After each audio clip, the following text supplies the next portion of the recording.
So it looks like we're going live right now. So, yep, it says that we're live Okay. and we got it all fixed up. So, we want to apologize to everyone who was trying to jump onto our mainstream.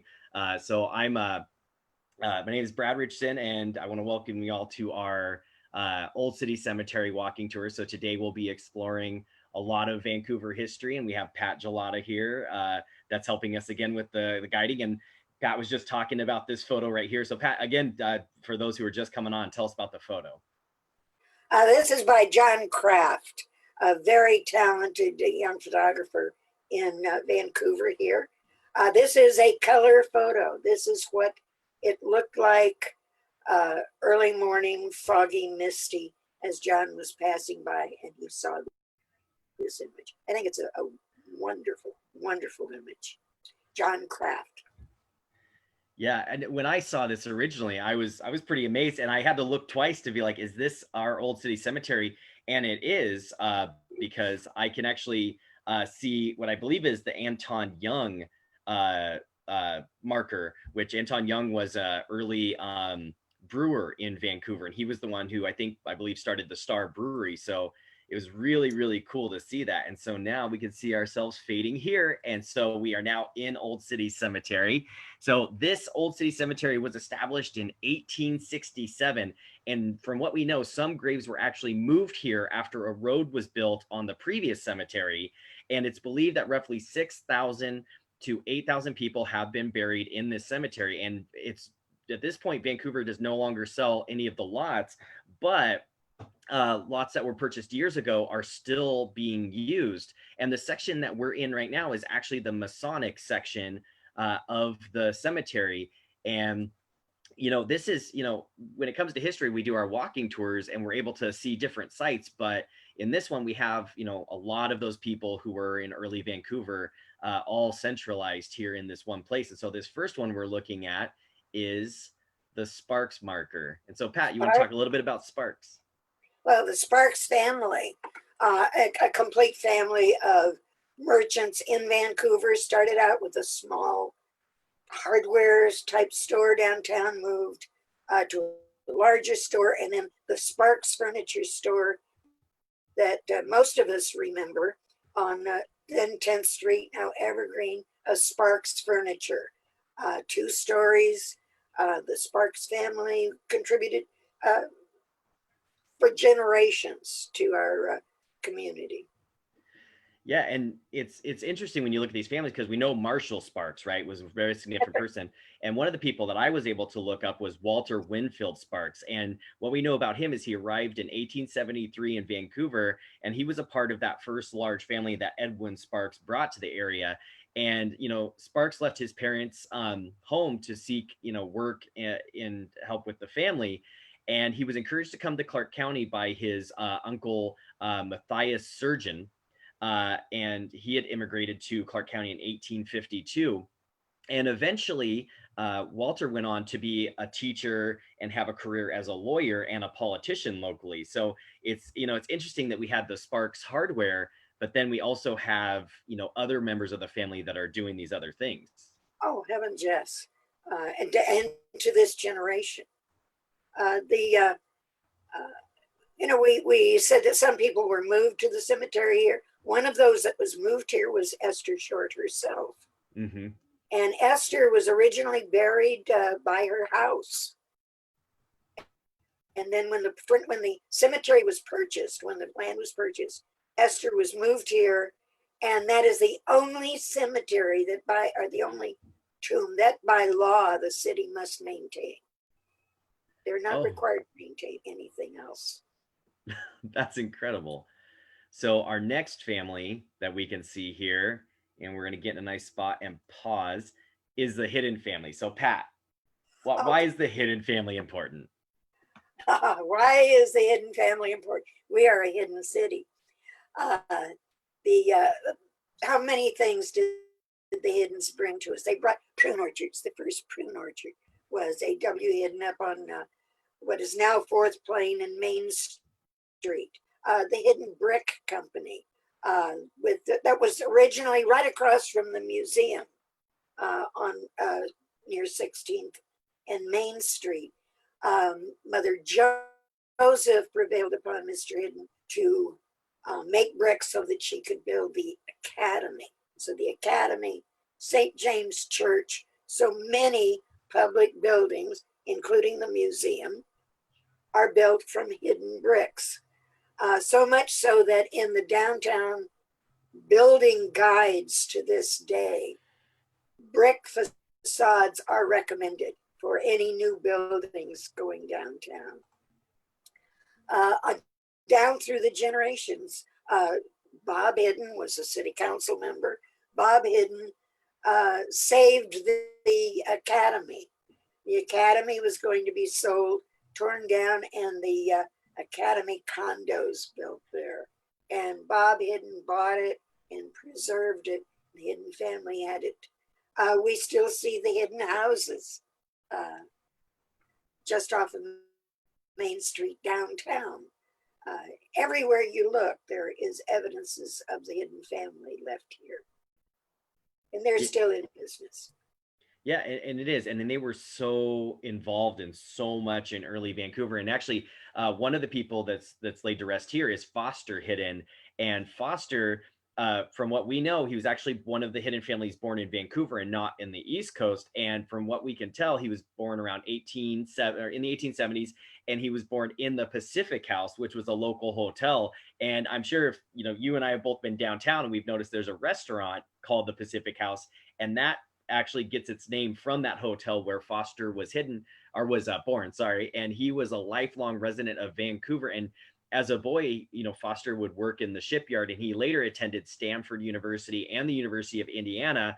And he was that next generation after Lowell that came in and really established. And he was very passionate about the historical society, about the community. And then eventually his son, Robert, came in and like you said, saved so much. And then the Hidden brothers that were here, plus Bill, who recently passed, they've just carried on this legacy. And it's just been incredible to see how much this family has impacted Vancouver and Clark County. And yeah, there's a million stories you could talk about the Hiddens. Well, we could go on about the Hiddens for a little aside story. I was in England for a while, and near us, the town of Hungerford, is the Hidden Farm, which has an amazing Roman villa floor in it. And I asked Robert, about that farm, and he said it was his family's. They lost it in a card game. This is no longer a mystery. So tell us why this is no longer a mystery. For years, this is the only above ground crypt in the cemetery. And people either CLG, the initials on the end. And people would ask, well, what does that mean? Because there's no name on it. And they had lost the records. And one day I thought, well, you know what? It's in the Masonic section. Let's call the secretary of the Masonic Lodge and see who bought that plot. And it was a Charles L. Gray, Grey. There are the initials. It's Charles Gray. The flat tombstone next to him is Charlotte Bone. Charlotte was actually his widow. She remarried after his death and took the name Bone. But when she died, she's buried next to Charles. Don't know a lot about him. He was in his 40s when he died. He'd come from the East, had been in the Army, which is probably why he was here. They had 3 children, William, Elizabeth, and Blanche. And why he's above ground, there's no record, but at least we know who he is. Well, in Charlotte Bone, I just remembered a couple of years ago, we were doing walks in Arnata, and Charlotte actually has a home that she lived in the Arnata neighborhood. And we ended up finding out that, and I can't recall the research, but yeah, she did end up, having a husband die and then remarried, and she was an interesting figure. Now this one, well, her will is online, and she describes her properties. There's one at 16th and Kaufman, one on 25th Street, and she talks about those houses and as she divides them up amongst her children. Oh, that's amazing. Isn't that a great story? That is and awesome. You heard it here first. And so this one, we finish the Hiddens. We have Lowell, which is all the stuff that we were talking about with Providence Academy, bricks with Mother Joseph, with the early, 1871 hidden brickyard. And a lot of that was all started by Lowell Hidden, who, came to Vancouver, established these roots, lived in a shack near 13th, owned land from 13th all the way up to 16th, donated the land for the museum, or for what was the library and all that. And I mean, it all started with this gentleman right here. That's right. And they came from, the East, from the New England area. And they also, this Hidden went on a horseback ride tour of the wilderness around Clark County and reported with glee that they had found a blackberry bush, which meant that there would be blackberries here in Clark County, probably brought by a settler. Oh, you should have dug it up right then, Lowell. The one mistake, right? So this is interesting here, because this is the Collings plot. And the one of the people that we know about, and we talked about him a little last week, was Abram Collings. And Abram Collings was a Superior Court bailiff here in Clark County, and he passed away at the age of 92. And he was a Civil War veteran. Collings actually came west in 1873, and he took up a homestead near Hawkinson. And later he would move to the Orchards area, which actually is that's where I'm broadcasting from right now. And in 1902, eventually he took up residency in Vancouver. And for 30 years, he was a bailiff of the Superior Court of Clark County and a member of the Washington Lodge of the Masons, because he's in the Masons section. And he was said to have been one of the oldest living Masons, having joined the organization soon after he was discharged from the cavalry at the close of the Civil War. And I think we talked about this at the Hauk one. He held the distinction of being able to vote for Lincoln twice, yes.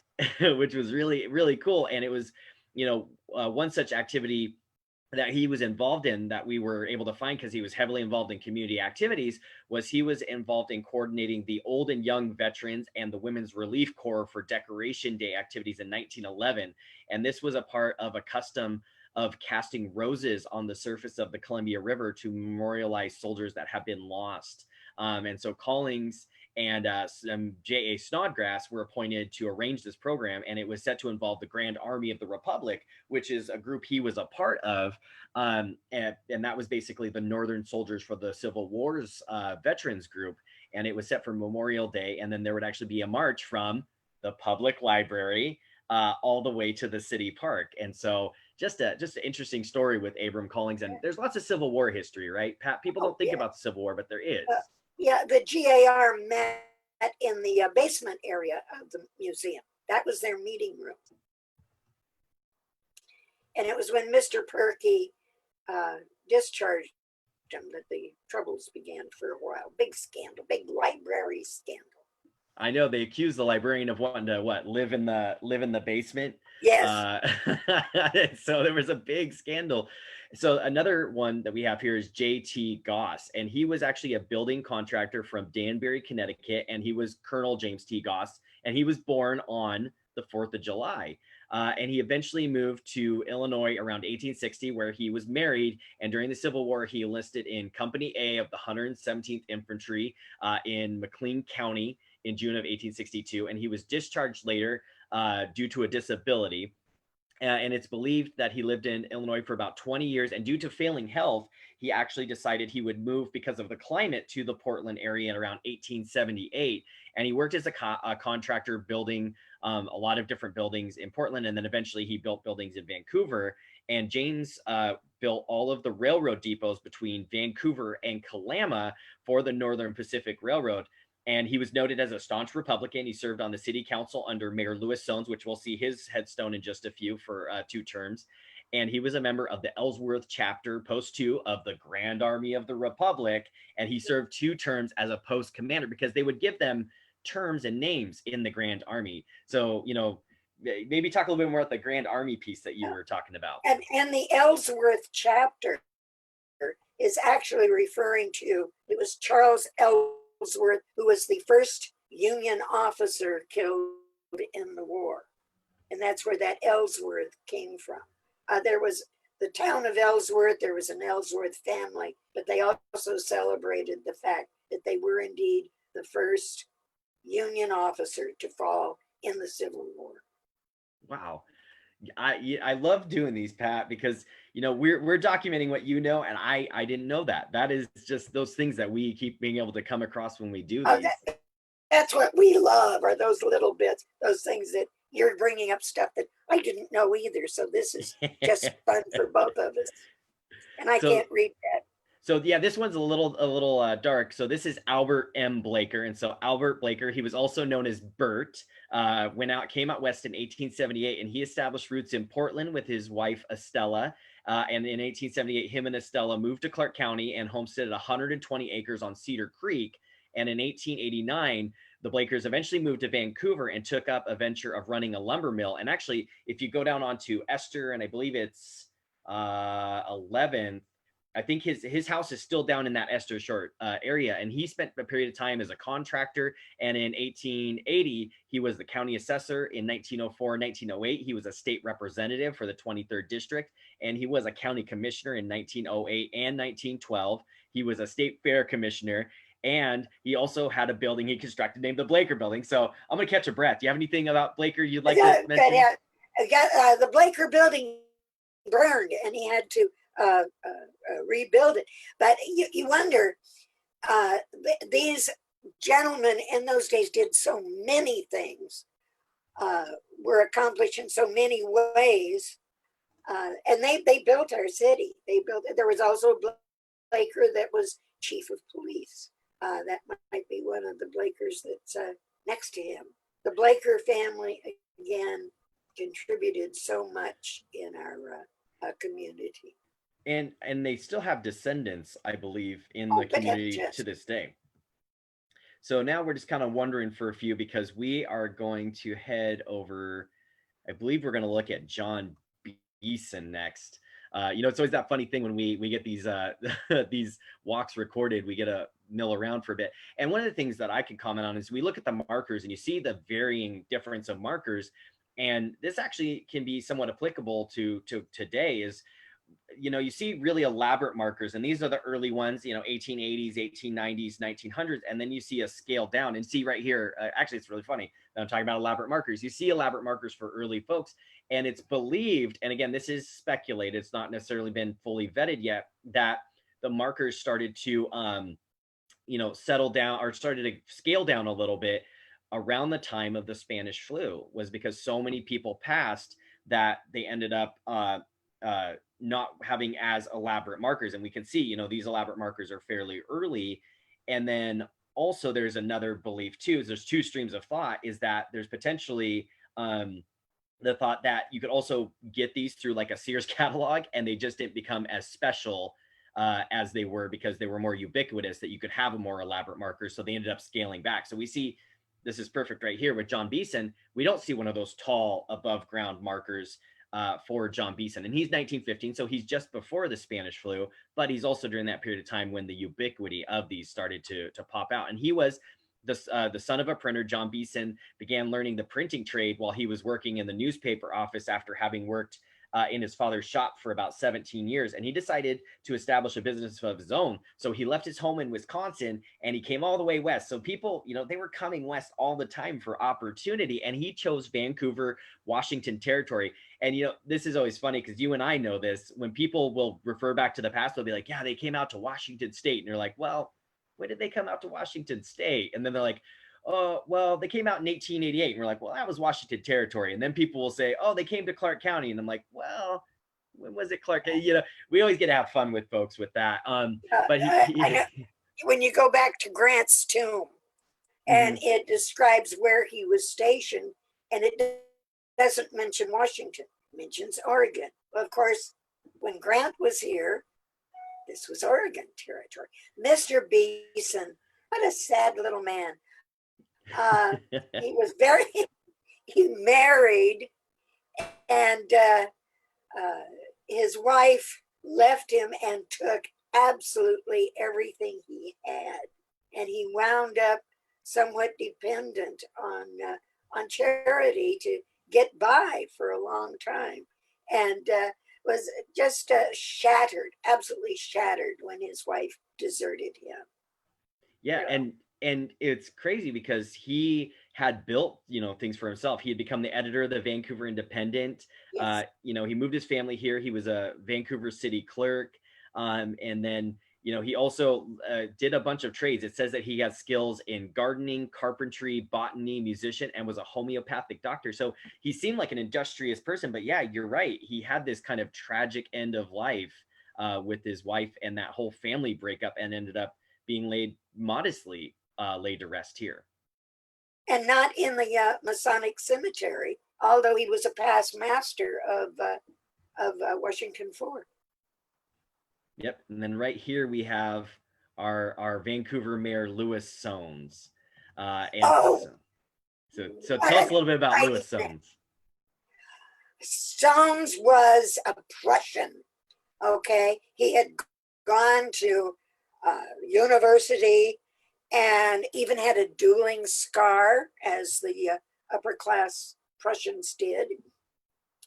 And he got involved in an anti-draft movement of the students against the emperor of Prussia, the king of Prussia, who had instituted draft. And they were out arresting everybody that was involved. He met his brother, who had been selling the family pigs, and his brother said, "They're coming for you. Get out of the country." So he took the pig money and booked a voyage to United States. He spoke excellent English because he put himself on the ship as a teacher of English.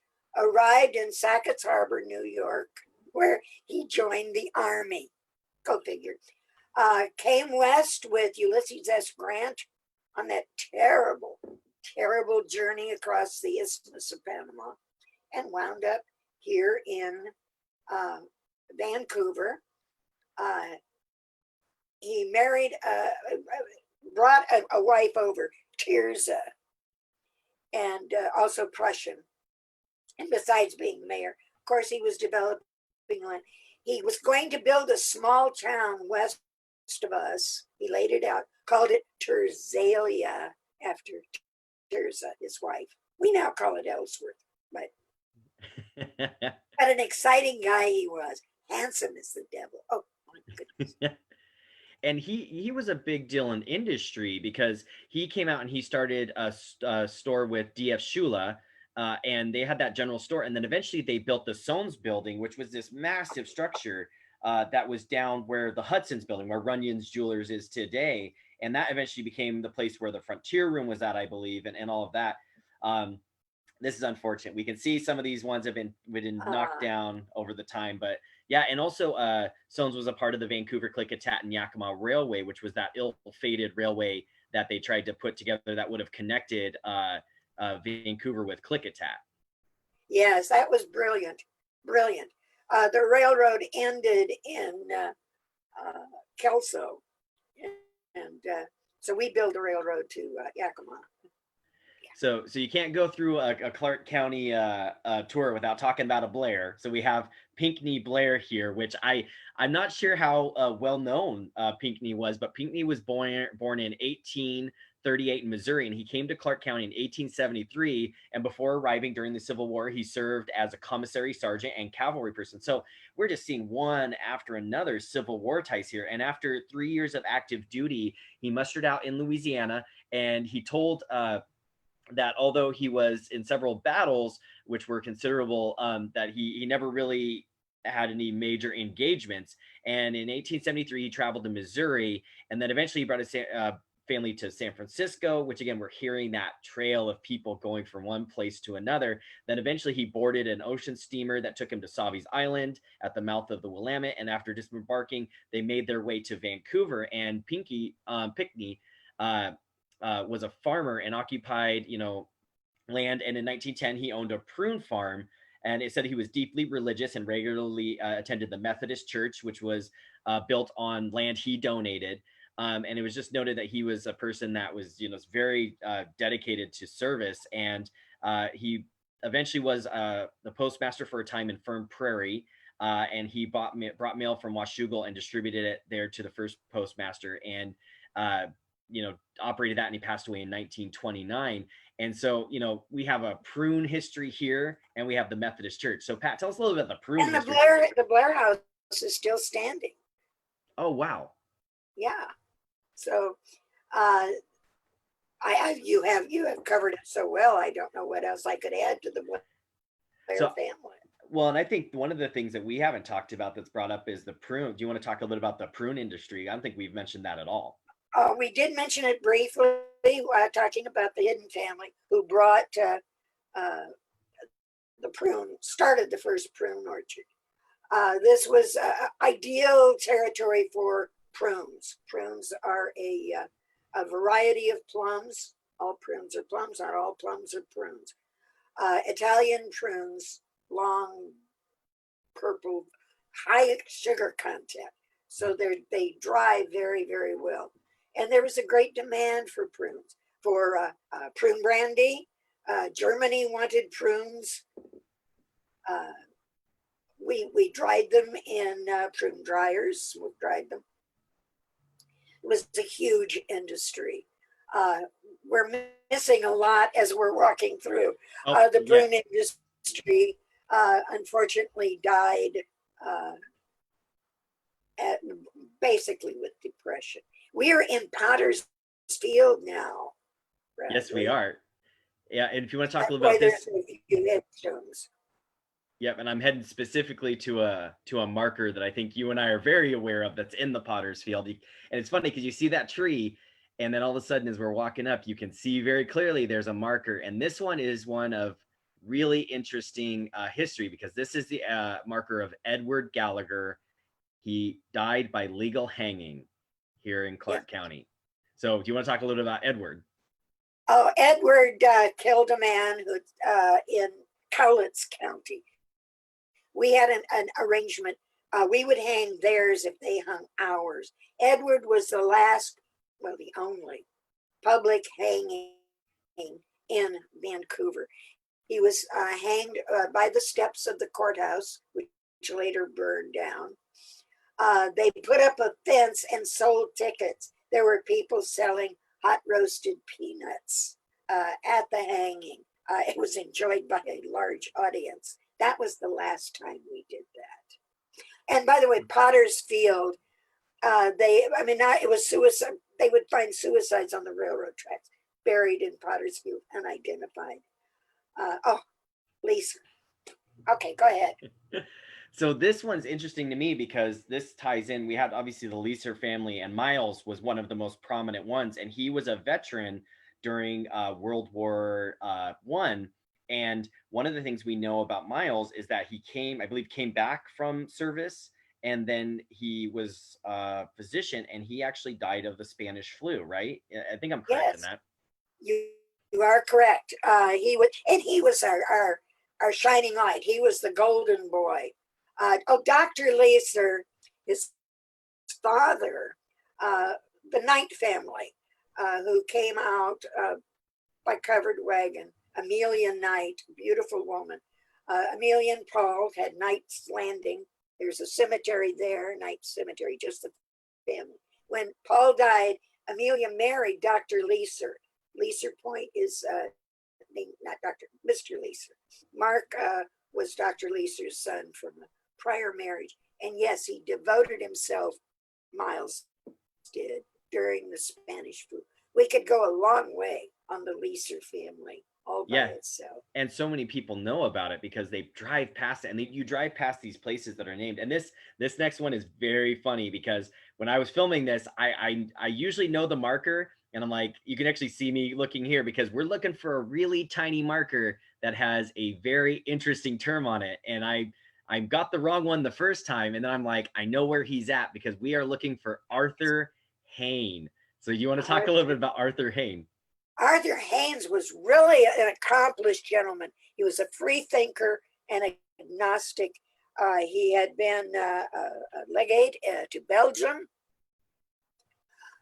very prominent in Clark County politics, society. And he did not want a funeral. What he wanted was for the horses pulling the wagon with his remains, to gallop to the cemetery. And on his tombstone, he wanted Hayne ain't. He ain't. They did the H in those days. And his wishes were followed. The town was outraged. Some people actually defaced, with good intentions, his tombstone to put a flower over the paint. And, and so that, it's still there, but the tombstone is still there. And Hayne is still making his agnostic beliefs valid with his tombstone. It was actually in Ripley's Believe It or Not, which was a cartoon, daily cartoon of oddities that was in the newspaper in those days. But Haynes ain't actually made that.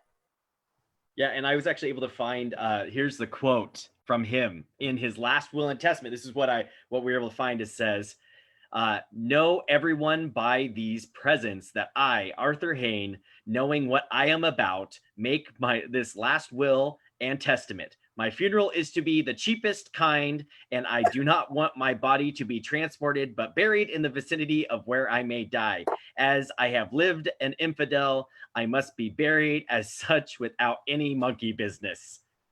Period. Love it. He was married to a Broadway actress, a most beautiful actress. She stayed in Broadway. Just a fascinating guy. Fascinating guy. Yeah, and it's it's interesting because he has this tiny little stone that we all really remember because he has this really interesting story. So, it's not necessarily that you have an elaborate headstone, but you have these stories that are remembered. And the next one here, and we're going to see it a little bit, it's a little hard to read, but these are interesting ones. Especially these roll ones are interesting, but this is Andrew A. Korenberg. And Korenberg was born in Sweden, and he came to Clark County in 1891, and his family settled here to grow fruit and nuts. And the following year, he was actually elected a county commissioner and served in that capacity for 6 years. And he was the district horticultural inspector for Clark County, Skamania, and Klickitat counties for 4 years. And in 1894, Andrew was experimenting with many varieties of filberts and English walnuts, and he worked to develop a new strain of walnut known as the Korenberg variety. And he passed away in 1933. And we have diaries from him that start in his native Swedish and then transition to English. So I mean, this is a big story. Oh yeah, well, he kept the weather reports, the daily weather reports for some 60 years. He and his son-in-law, C.J. Moss. There is an Andrew Korenberg Park off of Mill Plain in Vancouver. And Korenberg's house on Kaufman is still there. He was the one that took cuttings from the witness tree and when it fell and planted them all over Clark County. None of them are left, but he did that. Developed a filbert. Just an accomplished gentleman. Kaufman, where his house is, was known as Swede Hill because the big houses on Kaufman between 4th Plain, 39th, in that slope were mainly by Swedish immigrants.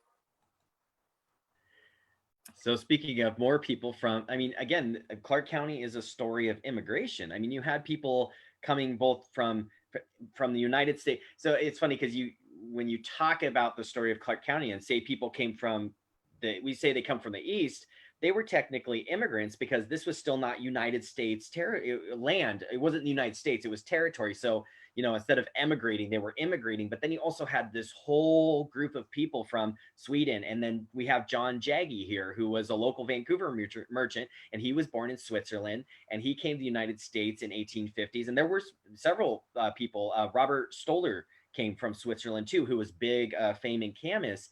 And Jaggi's obituary noted that he was a storekeeper in Vancouver during the Hudson's Bay Company's time. He built the first brick building in Vancouver, is what's noted that he did. And at the time of his death, the building still stood at the foot of Main, and he was a member of the first fire department. And during the early days, he was a member of the town council and also the school board. And he was one of the committees that chose the state school for the deaf to be here at this location. and he passed away in 1913. And I mean, there's John Jaggi the first, John Jaggi the second, there's Margaret Jaggi, Maggie Jaggi. There's a lot of Would you like Jaggies. to know so many Maggie Jaggy? Yeah, that's a good There was question. a Jaggy Road, where we now know it as 79th Street, and there is a Jaggy Road Park still on that road near Van Mall. Yeah, and we can see, I mean, right here you see, John, the names with the family get pretty confusing because you have John Jaggi and John Jaggi and Margaret Jaggi and all those folks. And again, the thing that you notice is there's a lot of these family plots that end up having these big markers because there was just a significant a number of these people in these families. We see a Caples here, so obviously there's many Caples that are very important to Clark County. Oh, good heavens. Yes, from early settlers, there's a Caples Road. There's, of course, my favorite, the Elwood Caples, who was to my mind, a civic hero. He was a city attorney during the time of the shipyards. Hmm. He was the one who insisted that the public housing that was being built for the shipyards would be integrated, that he would not stand for a segregated city, and continued that on after the war. To my mind, a brilliant, brilliant man. So Anna here Leverett. we have Anna Leverage. So she was born Anna Howard, and she was born and in 1924, one of the big things she did was she deeded 42 acres on the north side of Vancouver to the city with the provision that she'd be paid $500 a year for the rest of her life for that. And she was said to have loved the beauty of the track and wanted to preserve it. And she passed away in 1930 at the age of 86. And Washington State later took that property, and it's been kind of broken up. It's funny because we'll say, I always say the Covington House is in Lethbridge Park, and people will be like, well, no, Lethbridge Park is down here. And I'm like, well, it's in the old Lethbridge Park before the freeway came in and changed everything. And Yes. Anna crossed the plains with her family as a young girl, and they settled actually in Lane County. And she married Benjamin Lethbridge, and they came to Clark County in 1870. And Benjamin was the second postmaster in Battle Ground from 1873 to 76. And the post office was actually in his home where he would manufacture chairs. And later, the couple came to Vancouver, where Benjamin was employed as a wheelwright for the Army at Vancouver Barracks and worked as a carpenter. And Lethbridge actually adopted a small girl, Ida Russell, and after the death of the child's mother. And then her father was D.L. Russell, who was a legislator from the area. And later years, Ida would marry John Elwell, who was a prominent Vancouver businessman, or business person. And so just a lot of history here. Anything you want to add about Anna? Uh, no, I do want to say that today we would not allow a freeway to go through such a beautiful park, such a dedicated park. But they did cut Leverage Park in half. They did. And yeah, keep going. Just on a general note, on the cemetery as a whole, two macabre stories. One that the city constable was charged with shooting all stray dogs and burying them in the city cemetery in Potter's Field. And the other was that people who without means would often bury along the property line. They would do a nighttime burial because they couldn't afford a cemetery or a cemetery plot. Just we don't know how many people are there. So where are we now? So we are at Esther Short. Yes. It's been changed recently. When I walked over, I didn't recognize it like I normally do because they just recently put those little trees up. Normally, it's just kind of on its own. Yeah. So I know we've talked about Esther Short, but there's people who probably haven't been on our tours before. Do you want to talk a little bit about why Esther Short is important?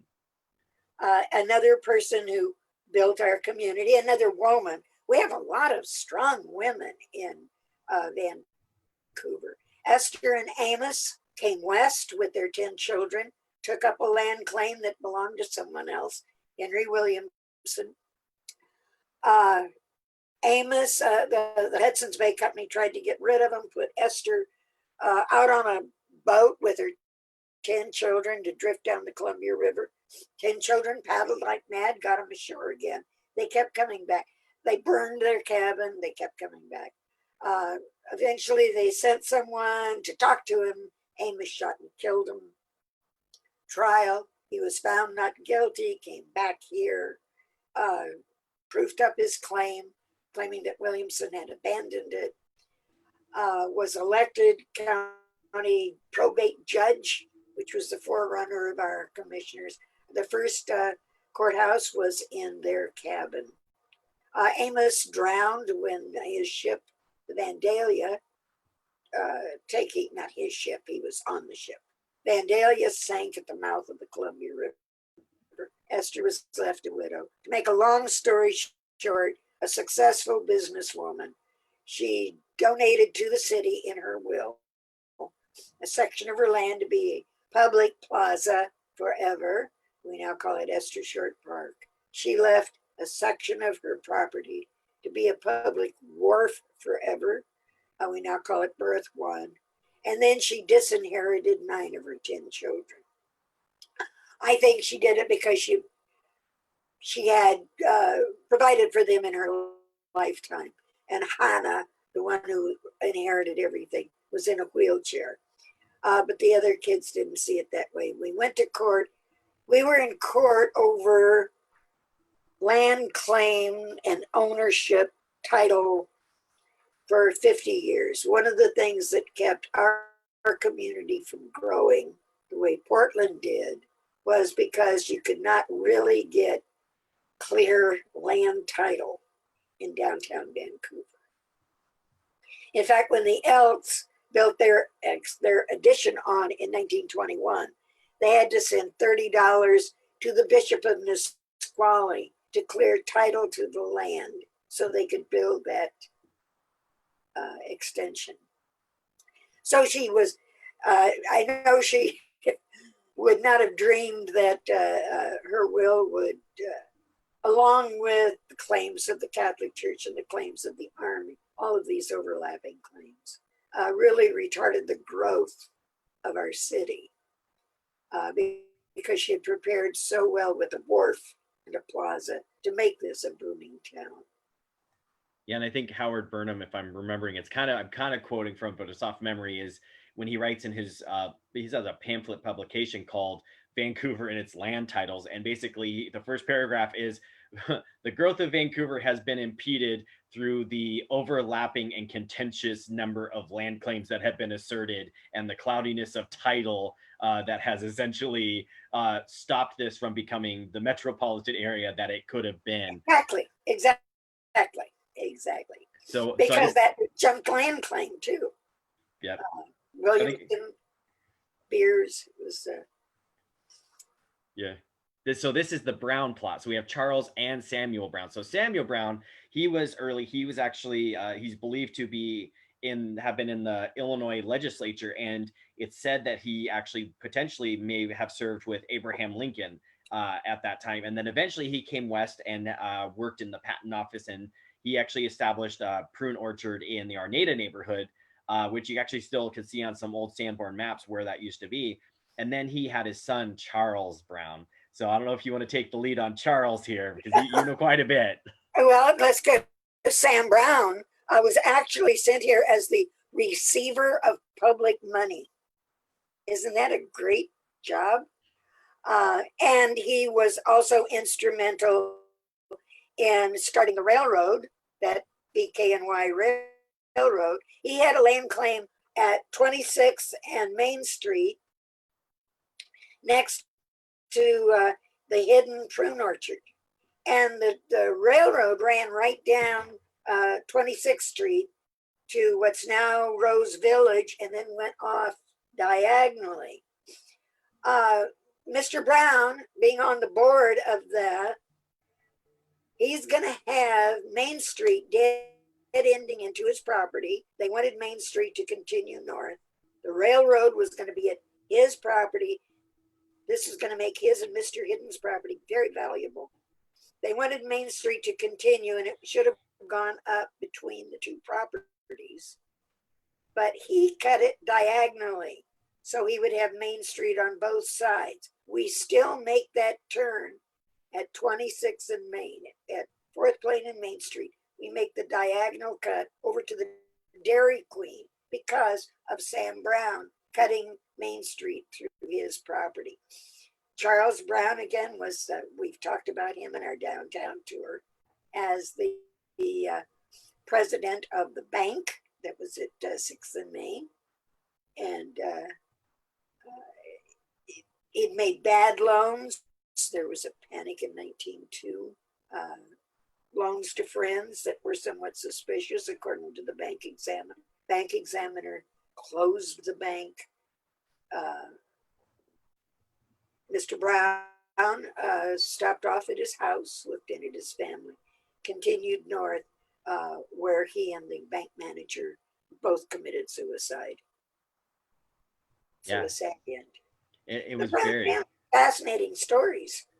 And what's interesting is that the Charles Brown house, at least with us kind of in the history, group in the community, we all know the Charles Brown house, and we also know this other house, but there's people, who are more kind of, they know some of the stories, they know Charles house. But the funny thing that I always find is if you go just a block down the way to where the Hamilton Milan funeral home is at, that was Yeah. the home of Samuel Brown. So they weren't living too far from each other, and just a fascinating story with that family, and obviously a tragic end. And what's interesting is, as we're gonna transition to the next plot, is that there's a connection to the Slocum family, because there was Rebecca Slocum who was involved in married to Charles, right?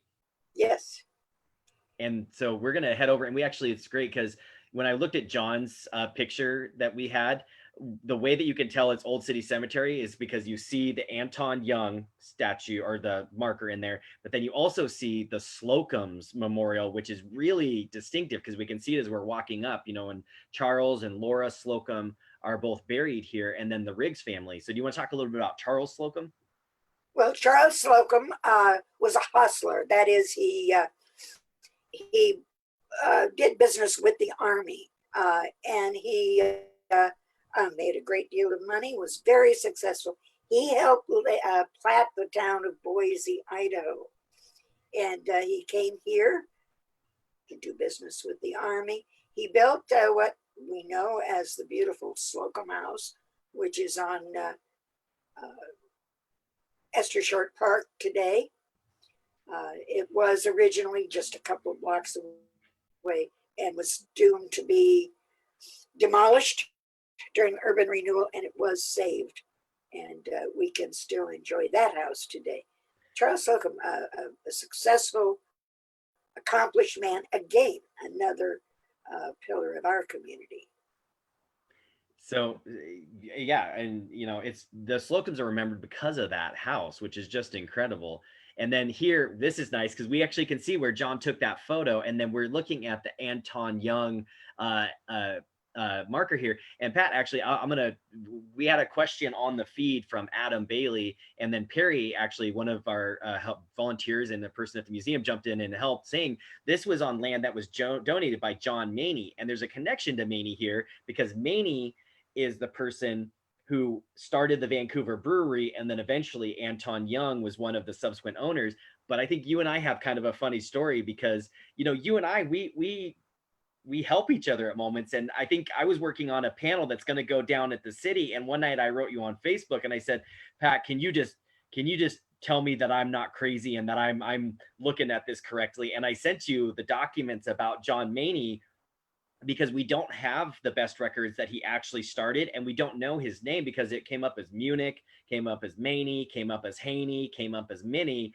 And I remember I sent you a message on Facebook and said, could you look at these and tell me, is this John Maney and am I correct? Do you remember that night? Yeah, go ahead, finish the story. So no, then finally you were able to go through that, and you wrote me back and you're like, yep, it's solid. And it was great because that's the kinds of things that we're able to do, because not all of these records are completely straightforward all the time. And I think that's the thing people don't realize, is that often when we're working on these things, it's a bit by Congress that we have to do these, because we definitely sometimes want an answer to be true, and we have to make sure that it actually is true. And this That's right. here is neat. This is the Daniels plot. So we got a bunch of Daniels here. So we have Thurston, we have Byron, we have a bunch of Daniels, and Yeah. what the Daniels Street that we have in downtown Vancouver is named after this family. Again, and they were instrumental also in preserving our history.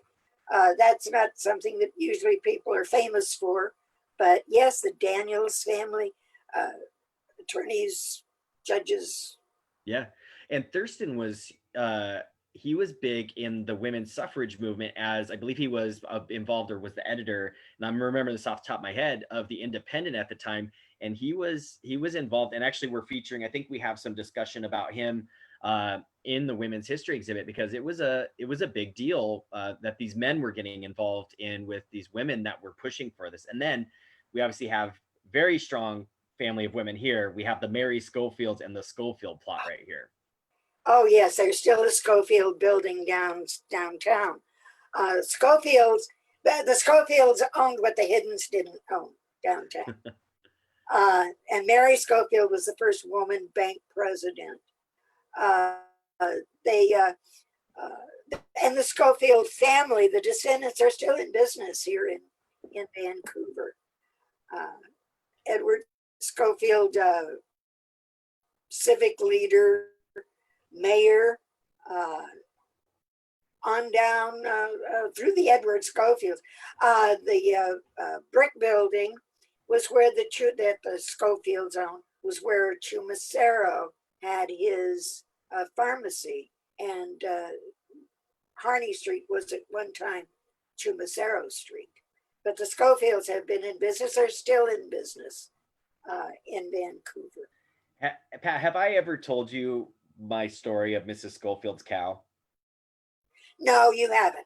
I haven't. And you know what? I think people are probably up for. I'm gonna tell a bit of a lengthy story, and I think people are still watching. So one of the things is, when when you're working on historical items, you're looking at greater context and trying to figure out, how does this story fit. And one of the things that I was able to do when I went to PSU was to work with Catherine McNur, who is a really great historian, and she was able to work with me on some environmental history that I was working on. And what we ended up doing was, we were talking about nuisance laws and nuisance ordinances, which, I mean, you're familiar with those just in being in city government. That's always something. And people, when they hear you say that, they're like, what is that? What are you talking about? And we're like, well, it's about like foul smells, foul sounds, foul gases, odors, things like that. And then just in things that feel like they're a nuisance to the community. And one of the big things in early Vancouver were animals on the streets. And this was the same in New York City and other places. And what was interesting about this was that you had social stratification on the East Coast, where the middle class and upper class essentially had the power through government to say, anyone who was keeping an animal, maybe say they had a cow, or they were slaughtering animals for food, and they were of lesser means, they were able, the upper class and middle class folks were able to pass laws to stop people from doing that, which was an economic hardship on the people who were trying to subside within the city, but also had what was looked at as like a messy situation here with animals and slaughter and all that, and smells and sounds and all those things. And in the East, it was very quickly taken out. But in the West, people are moving out, and they're still kind of living off some of these ideals. They've come with some of these notions. And what happened is, in the 1870s, you had this middle class that was emerging, but it was a Western middle class.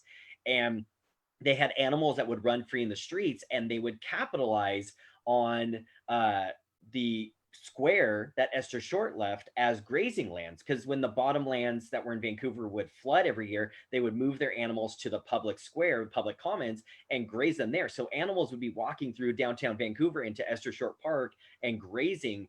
And what the city council did at the time is they were looking to the east, and they kind of had their heads craned out here, but they weren't looking locally. And they said, we want to be a bucolic place, and we want to have this, pristine city and everything, the way that it is in the east. And we need to raise ourselves up to be urbanized, without realizing that even the people who were upper middle class were still trying to just subside out here. They were just trying to make their way and exist. And so when they passed a ordinance banning cows, Mrs. Schofield and Mary Abbott, who were two people that were in business and prominent, they ended up going to the city council and wanting to fight this. And one of the ways that the first Mary Schofield did this is she continued to let her cow run free in the streets. And so eventually what happened is the city marshal came and impounded her cow. And I just imagine like the cow having like one of those boots on it, and like, ticks or tickets on the horn and all that kind of fun stuff. And she eventually took them to court, and her case was lost because someone was being tricky, and they changed the 12 p.m. to 12 a.m. and she showed up 12 hours too late for her court case. So she got furious about this and ended up getting a bunch of women throughout Vancouver to sign this petition that then was sent to the city council, and basically it made the council back down. And she fought this fight all the way until I think the 1880s. So starting in the 1870s and in the 1880s, she continued to fight. So it took like 9 years for them to finally pass an ordinance to ban cows from running free. And it was at the same time they passed this ordinance that they did what's called enclosure of Esther Short Park. Enclosure is both a physical and a legal term, in which they basically said it's no longer a public square for like animals or these purposes, but instead it's for more of like picnicking and like events and stuff. And they actually put that iron rod fence that we have seen around it in historic photos, and the fountains and the paths, and they cleared it out of trees in a large part during this time. And the root of why it took till the 1880s and 90s to do that all starts with Mrs. Schofield's cow. Let me add something to that story too. That ordinance not only banned cows from running free, but forbade swine from the city of Vancouver. When they repealed the cow part, they left the swine part. And that continued on till I was on city council, and the fad came in of Vietnamese pot-bellied pigs as pets. And because of that ordinance, they were banned in the city of Vancouver. And we had a 3-day testimony on pot-bellied pigs to legalize them as pets. So that ordinance came all the way down to today. Yeah, I don't think people realize stuff that was planned in the 1860s, 1880s, 1870s, 1880s, that stuff carried down. And yeah, no, and I remember, I think you told me about that before, about the pot-bellied pigs. And it's just funny because these things develop in these moments. And one of the things I remember most prominently from the fight over cows is that the Independent had labeled people who wanted to keep the cows running free as cowites. So they even gave them like a group label for this, which, it's just that one of the things is when you have that opposition against what someone wants to do, people tend to then start to coalesce these ideas of like, well, then this is this group. And cowites has been one of the most hilarious ways I've ever seen people basically designate like a civic opponent, is like, oh, they're cowites. And they would make like all kinds of scatological humor about, the remnants of the cowites are on the highways and the byways. And I stepped in one of, the remnants on the sidewalk this afternoon. So it's just a hilarious way that people approach these things. Oh, and one person complained about the din of all the cowbells, that terrible noise of the cowbells. More cowbell, right? Which yeah, more more cowbell. And like, just imagine, I mean, honestly, I have a degree of sympathy, because if I'm just imagining quiet early Vancouver, that potentially, like 2 a.m. is quiet, and then you're listening, and then all of a sudden you hear in the distance, ding ding ding ding ding ding, and it just gets louder as this cow saunters by. I can imagine that being just Very frustrating. So our next one here, we have John Stanger. So John Stanger was a millwright for the Hudson's Bay Company, and he settled on sloping acreage in the 1840s, and he completed a simple two-room gable house out of cedar plank in 1867, and it is known as the Stanger Mansion, as Kelly Putney has referred to it, and it was the Cadillac of the time, from quote from Kelly. And this house is both listed. Stanger's house is listed on the Clark County's Heritage Register, the National Register of Historic Places. It's a rare surviving example of an early plank construction home, and is considered historically significant for its association with this Hudson's Bay. I mean, it's a Hudson's Bay era, essentially, to some degree, structure. And Stanger actually came from the Orkney Islands, which is a Scottish area. He Yes. came and arrived here, and just an interesting history. And that house is still there. I mean, I would love that when we could get back in rooms. I mean, that's definitely a room that you can't socially distance in. It was a small little place, but to have like a nice fireside chat in that place, it's still a really amazing house. And it's in an arboretum uh, that was maintained by Jane Weber, I believe. Yep, you're correct.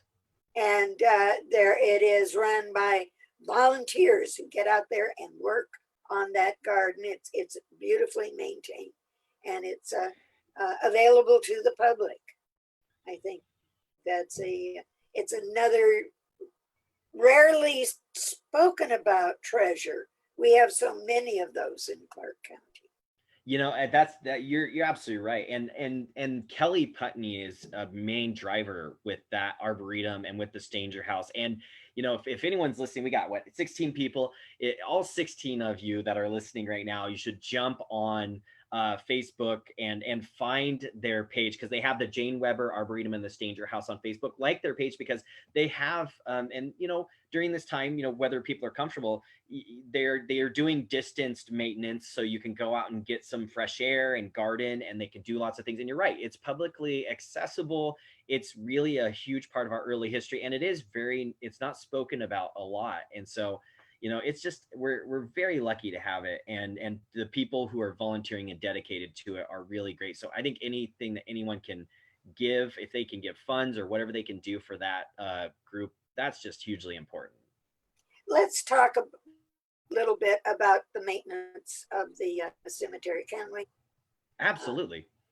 Because we're seeing that there are tombstones knocked over, there's some defacement, there's a lack of care. I understand that these are parlous times, not perilous, but parlous, and we don't have the workers, but there's got to be something that we as citizens of the community can do to protect our heritage, our history, and our cemetery.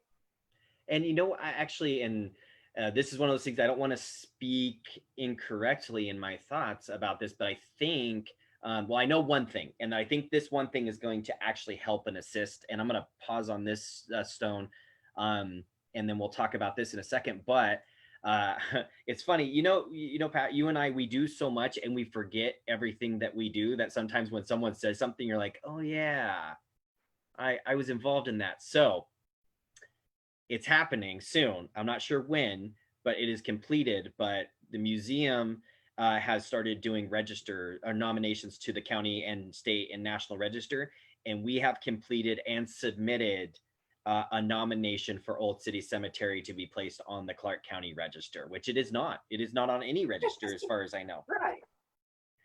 What a Uh, shock. and maybe I'm misspeaking. Maybe it's on the state or the national, but I don't believe so. But I definitely know it's not on the county, because we just completed that nomination, and so that is going to the commission.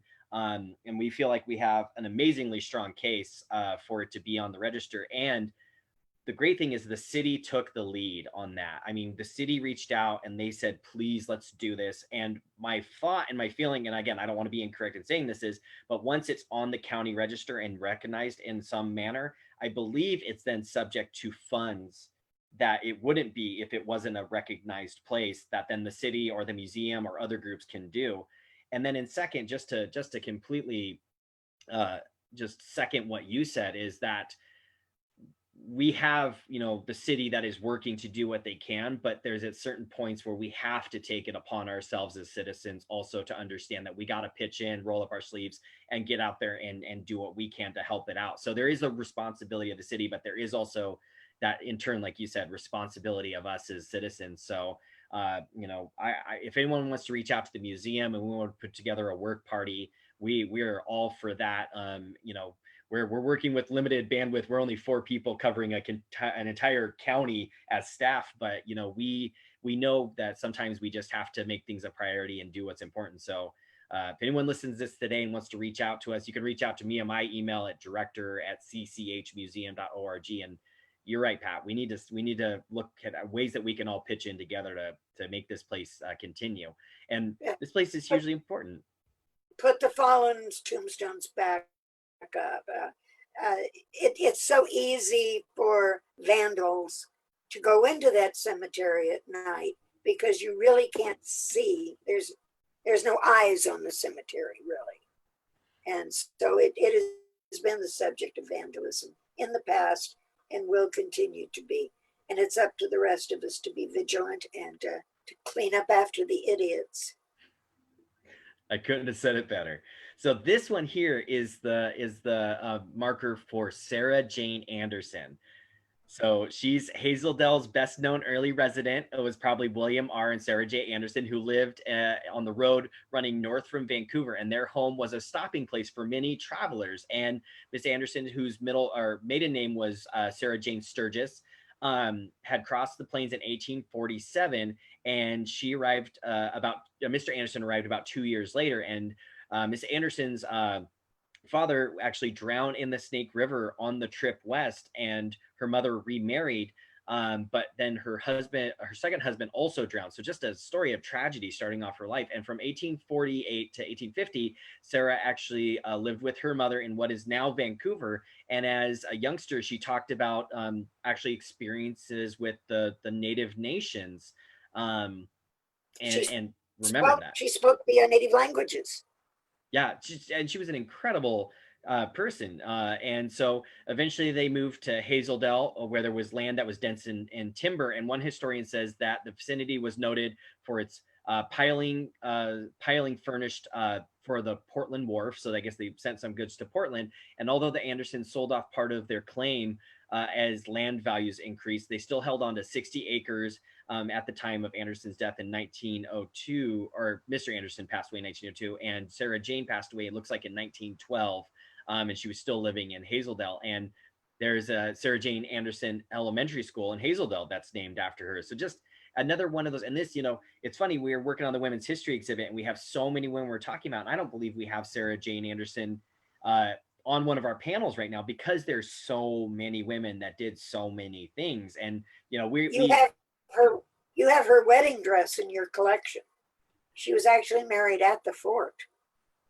Pat, that is genius. Working on exhibits, you miss things, right? And when you start talking with people about it, you start thinking about stuff. And what we've decided with the collections manager is, the brick room, the place where we have the events now, we're going to take that back corner and stanchion it off. And we were thinking about putting some clothing there. And I'm going to talk to the staff about saying, well, hey, let's get her story by putting her wedding dress out, because we're going to secure it and all that. It's a short sleeve dress, which meant she was very, very, very young. Only very young women, early teens, wore short sleeves. Taffeta plaid, as I recall it. I haven't seen it in years. But Sarah Jane actually opened her house more or less as a restaurant, as a stop on the way north. Just an incredible story of Sarah Jane Anderson. Yeah, and that Hazeldale, because Hazeldale is well known, for being a little bit of a rebel community, but her story has really tied, and I don't really feel like we get a lot of stories about Hazeldale when it comes to specific people, and it's just incredible. There was a movement to change the name to Bear Gulch. Bear Gulch. But the Hazeldale was proposed. And Uh, by public vote, they chose Hazelton. I kind of like Bear Gulch myself. well, and then we could have had Pumpkin Center, and we could have also had Eureka. And you know what? This is great. We'll just drop these names, and we won't tell anyone where they're at or what they are, and they'll just have to. You know what? I will. Here it's so.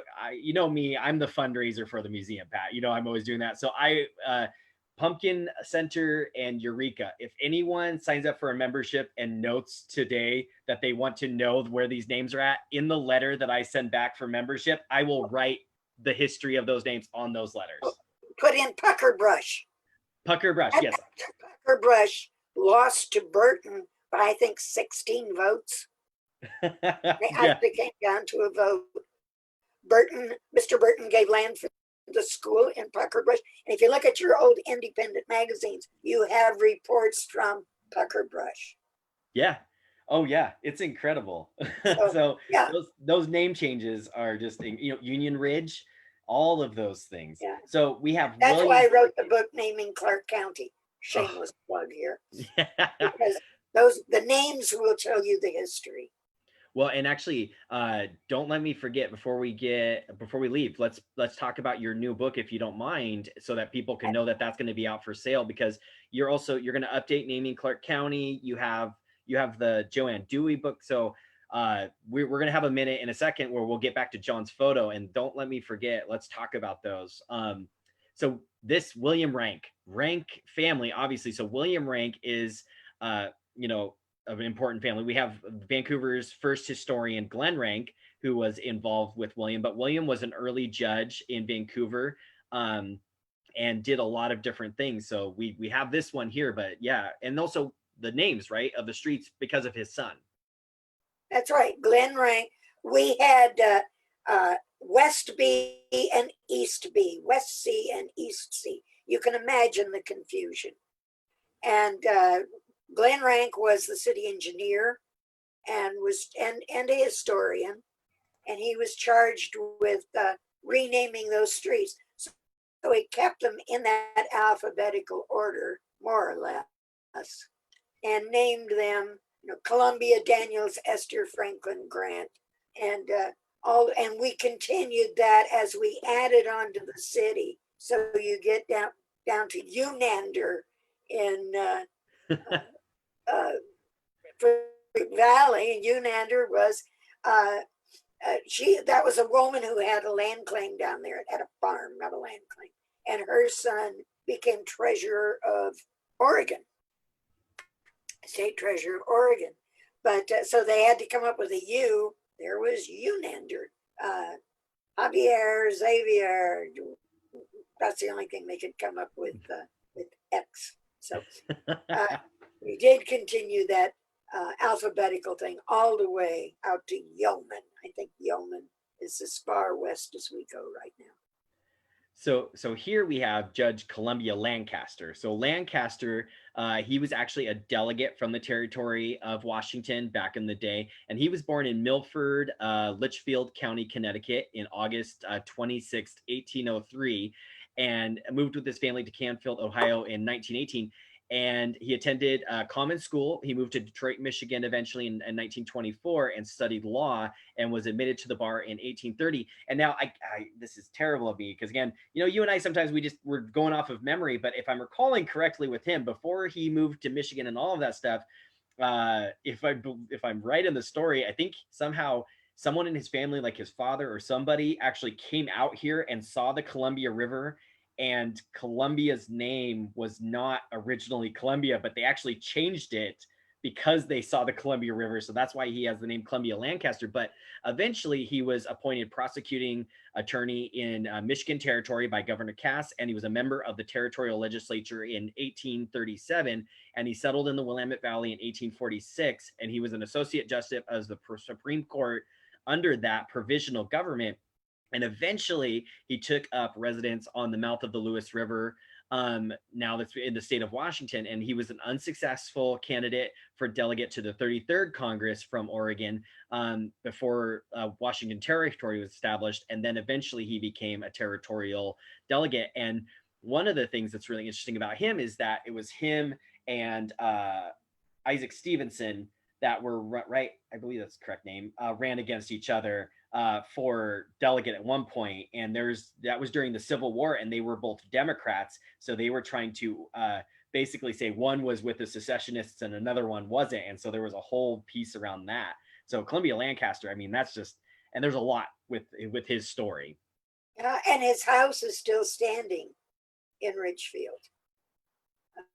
A most impressive house. You can go to the Columbia Lancaster house, which is on the register. Yeah, it's an amazing house. And so An amazing now story. we have John's photo. So I didn't put any effects on it this time. We just left it as is. So talk about you. So you are going to have a book that's coming out because you have The Darkness Next Door, which is your publication that you wrote. Is this kind of, first look at a lot of ghost stories, which no one else has done. Well, Jeff, we have Jeff Davis's later books, but when you had done that, I believe that was the first one. Yes. And now you're doing a new one. So talk a little bit, if you don't mind. And some of the stories, of course, from Darkness Next Door, I have expanded on as I learn more about those stories. I wanted this photograph as a cover for the new book. It's for History Press, and it'll be called Haunted Vancouver, Washington. They contacted me and asked if I would do this book. I've done other books for them, for Arcadia Press, History Press, or brother and sister organization. Haunted Vancouver is going to be out September 14th. We're trying to figure out how to market it. Vintage Books, of course, down on Mill Plain will do a wonderful, wonderful job of a launch party. If I can ever figure out how to do the video trailer. The naming Clark County, I did two of those. I did the first one as a result of an exhibit we did at the Clark County Fair. Rather a rush job. The second naming Clark County I did 10 years later because we had gained so many parks, schools, areas in 10 years. It needed to be rewritten. That was in 1910. Here we are in 1920. Should be done again. I've been working on it, just looking for a publisher. As new names come up, I enter them in the manuscript. But names, we look at Mount Norway, we look at Håkonsson, we look at Ice, we look at all those Scandinavian names. That marks the Scandinavian immigration here. We have Dublin and Ireland, shows the Irish that came here after the Troubles. You look around Union Ridge, they were declaring their fidelity to the Union during the Civil War, and it was settled basically by Union veterans. Later, they moved off the ridge and kept and to a field, and it became Ridge Field. So many Philida, name for the postmaster's cat.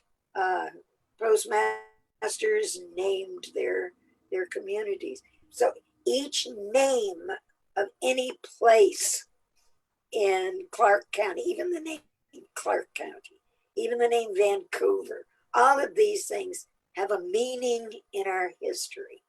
Listen to the names, tell you your history. And it's amazing because you poured so much into those books, those naming Clark counties, those your books that you created. You put so much into finding all of those places. And it's funny, I always want to tell people when I talk with them and we talk about named places in Clark County, is that if you look around and say maybe you see a posting from someone here, or you see like something on the Columbian side, or you see something there, I always tell people that those are that's from Pat's book, because it gets out there because people are so excited about the work that you've done, about your books that you've put out. People are so excited to share this stuff that it's like you could always follow a thread, I think, when you find information, especially about names, back to Pat Gelada. So it's just always amazing to see that. It's a detective story. My first book, I left out Woodburn Hill, which is East County. That's a big landmark, Woodburn Hill. Trying to find out where Woodburn Hill came from. I looked for Woodburns. There aren't any Woodburns in Clark County till the shipyard days. I called Woodburn, Oregon. They say, oh, we named it because the woods burned. Oh, give me a break. Finally, one night, I mean, this is honest to goodness, this is a story. I woke up out of a sound sleep thinking, where did the first settler on the hill come from?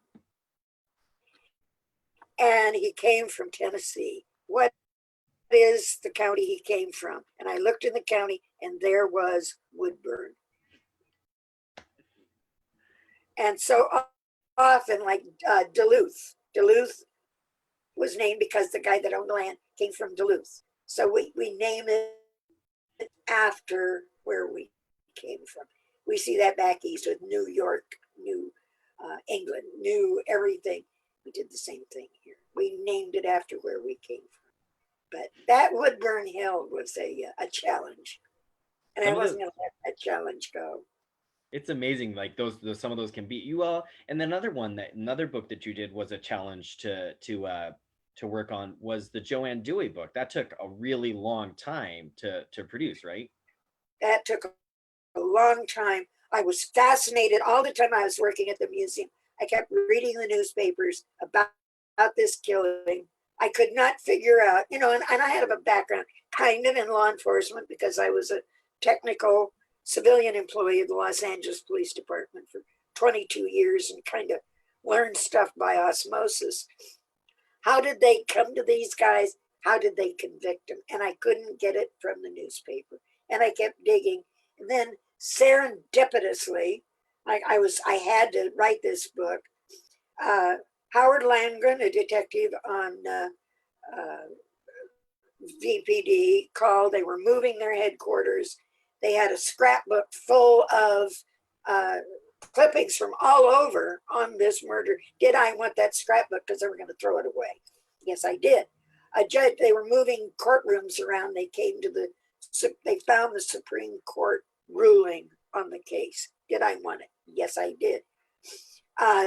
Things kept coming in, and then the crowning piece, Lieutenant Doug Luce, now retired from Vancouver Police, called me. His grandfather had been a deputy sheriff at the time and had kept his investigator's notebook of the day-by-day investigation of this crime. Did I want it? Well, I bounced off the walls a few times. Yeah, I think so. But all of those things together, it was a stack of reference materials that deep. I was Yeah. able to get incredible detail. One of the brothers, Utah, had been friends with Cletus Luce. Cletus was Doug's grandfather. They'd been friends. He'd bring him sturgeon from the river. He'd drop in on him at the jail when he was working there. So that angle into the family came from Cletus Luce and gave me information that I would never have had otherwise. So that book is, I have to brag a little bit, incredibly detailed. Yeah, and it's funny because you're talking about like meeting people and connecting with people, and that's a theme throughout the books that you've done because you've also done the Vanishing Vancouver, and you've done I think two right on Vancouver itself, and then you've done one on Camas. So you've connected with people through these different ones, like because you've done broader community publications, right? Oh, yes. And actually, one of the not very good sellers was Vanishing Vancouver. And that was the most fun to write, to find these things that aren't there anymore and say, hey, did you know there used to be a lighthouse in the middle of the Columbia River? And here's a photograph of it. And how much is gone that was here. I've been contacted by another publisher who wants to do a then and now kind of a thing to find buildings that have been converted to another use. And really, there isn't enough to really write, then and now kind of a thing, because from 5th Street to the river, that part of downtown is gone. It is just vanished. It's under the freeway interchange. Yeah, that freeway just seismically shifted Vancouver, not just physically by those barriers, but it really changed it economically and politically. I mean, it was just such a major shift. And it's funny because people see it today and they're like, oh yeah, this was, always like gonna happen, but it wasn't. People had really serious discussions about what this meant. And, I think we're still grappling, which is the thing, like people with us, the people are like, oh, history's, names and dates and this and that, but it's also this broader understanding of what these moments meant and how we're still grappling. And we can either understand the context and the story of these things and then say help us inform our choices, or we can just be like, nah, we don't need to know about this. And I think that what you're talking about with that vanished 1st through 5th and that freeway there, that's a real piece that I think still is applicable to our understanding of, our continuing growth today and where we want to be as a community. And then the freeway itself divided downtown Vancouver into East and West Vancouver. Later, we saw the same phenomenon. And I saw it when they built it, and that was the 205. And that again has developed into another barrier dividing the community east and west. So the military barracks was a barrier. You lived west of the barracks or east of the barracks. We build these man-made walls that separate us, and it's it's a struggle to keep a community united when we put up artificial barriers. Yeah, That's absolutely. part of history. That's part of history. Well, and I think you capture that idea in the vanished Vancouver piece when you're talking about these things that are gone. I think you start to give people that entry port into that understanding, which is really great. Um, so so we have John's photo here. Is there anything we missed with Old City that you think you'd like to talk about? We covered a lot We so did, and far. we talked so much, we walked past a lot. I fall in love with dead guys a lot. And one of the dead guys I fell in love with was Ira Cressup, who started out as a young policeman here in 1910, was elected sheriff. He had fought in the Spanish-American War. He's buried in the Masonic section of the cemetery. There's a story that Glenn Rank wrote about Ira chasing a man who'd held up the Capitol Hill streetcar and chased him to the roundhouse on 39th Street. And the man turned and fired a shot at Ira. It bounced off his Elks pin and hit him in the neck. And he whipped out a bandana, tied it around his neck, and continued to give chase. And he was, dead bang handsome. I just fell madly in love with him, and had to find out everything about Ira. And my late husband then actually drove me to the cemetery so I could visit Ira's grave. He wasn't the least bit jealous of dead guys. And you reminded me because we when we did we have a mobile walking tour app that we just created with the Washington State Digital Technology and Culture Program. Last year, I think it was when we created it, or the year before. And that story, your story about the Elks pin and all that, the students loved that so much that they actually animated it. So if anyone downloads, it's available in Apple or Android store. If you download the app, you can take a self-guided walk of downtown Vancouver of 12 sites. The Elks building is one, and one of the components in there that you can look at is a really fun animation of that incident. So it's just, there's so many stories. Well, yeah. Ira later became chief of police of Vancouver. So he kind of came full circle starting out. One of the stories about him early on, when he was just a young patrolman, like a woman called, or they called about a woman who had fallen on the train and injured her breast. and she wanted to collect money from the train because she would surely develop cancer later in that injury. And he went out to talk to her, and she was trying to prove what a respectable woman she was, and that she was a past matron of Eastern Star, which is a Masonic organization for women. Ira, being a Mason, called the Eastern Star here to come to her aid, and the woman knew none of the signs or passes, so he knew she was lying. And it turned out she had pulled a scam in many, many towns across the Northwest. Just another little story of our history and how things happen here. Yeah, it's amazing because we just have covered a fraction of all the, like you said, all the people and all the places. Well, Pat, I just want to thank you again for joining us today. I want to thank everyone. We've been holding pretty strong. We're up to 20 at one point. We got 13 diehard people that are still watching us right now. So I just want to thank everyone again for joining us. Next week we are doing our walk of historic places related to women, because since we're doing our Her Story exhibit and we're celebrating the 100th anniversary of the 19th Amendment this year, we're going to have a walk that's focused on women of Vancouver as a walk that we're able to develop. So I want to thank you all for watching again. Again, thank you so much, Pat, for joining us again on this walk. It's fun. Awesome. Well, you all have a great afternoon, and sorry about the feed hiccup, but we eventually got things up and running, and we will see you all next week, Friday at noon, for our next walk.